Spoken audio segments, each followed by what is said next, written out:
காட்டில் ஒரு சிங்கம் அதோட பசிக்கு மீறிய விலங்குகளை வேட்டையாடி வேட்டையாடி அதோட பசி தீர்ந்த பின்னும் நிறைய விலங்குகளை சேதப்படுத்திக்கிட்டு இருந்துச்சாம்மா.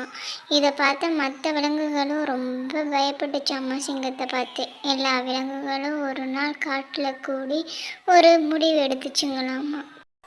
அந்த முடிவு என்னன்னா, ஒரு நாளைக்கு நிறைய விலங்குகள் சிங்கத்தால் கொல்லப்படுறதுனால அதோட வாழ்வு பாதிக்கப்படுதுன்னு டெய்லி ஒவ்வொரு விலங்காக நம்மளே போய் சிங்கத்துக்கு இரையாகலாம். அப்போ மற்ற விலங்குகளும் கொஞ்ச நாள் உயிர் வாழும் அப்படின்னு சொல்லிட்டு சிங்கத்துக்கிட்ட கூப்பிட்டு இந்த முடிவை சொன்னிச்சுங்களாமா. சிங்கமும் அதுக்கு ஒத்துக்குச்சான்.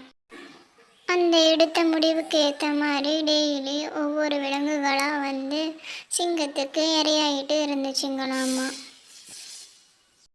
ஒரு நாள் முயலும் சிங்கத்துக்கு இரையாகிற நாளும் வந்துச்சாம்மா. இந்த முயலும் புத்திசாலித்தனமாக ஒரு யோசனையை கண்டுபிடிச்சிச்சாம்மா. சிங்கமும் குகையில் முயலுக்காக ரொம்ப நேரம் காத்துக்கிட்டு இருந்துச்சாம்மா. காத்துக்கிட்டு இருந்து சிங்கத்துக்கு ரொம்ப கோபம் வந்துடுச்சாம்மா. அந்த நேரம் பார்த்து அப்போ தான் முயல் ஜாலியாக வந்துச்சாம்மா. இந்த முயலை பார்த்து சிங்கமும் முயலை பார்த்து, உனக்கு எவ்வளோ தைரியம் இருக்கும், இவ்வளோ லேட்டாக வர அப்படின்னு கோவப்பட்டுச்சாம்மா. அதுக்கு முயலோ, ஐயா ஐயா, நான் மட்டும் வரல, உங்கள் பசிக்கு நான் மட்டும் பற்ற மாட்டேன்னு என் கூட இன்னும் 3 முயலுங்க வந்துச்சு. ஆனால் வர வழியில் உங்கள் மாதிரியே ஒருத்தரை பார்த்தோம். அவர் என் கூட 3 முயல்களையும் சாப்பிட்டுட்டு என்கிட்ட போய் நீ அந்த சிங்கத்துக்கிட்ட சொல்லு, இனிமேல் நான் தான் காட்டுக்கு ராஜா அப்படின்னு சொன்னாருன்னு சொன்னிச்சான். அதுக்கு சிங்கமும், அப்படியா, அவனை நான் பார்த்தே ஆகணும், என்கிட்டயே அவனோட திமிரை காட்டுறானா, அவன் இருக்கிற இடத்துக்கு என்னை கூட்டிகிட்டு போகணும்னு சொன்னிச்சான்.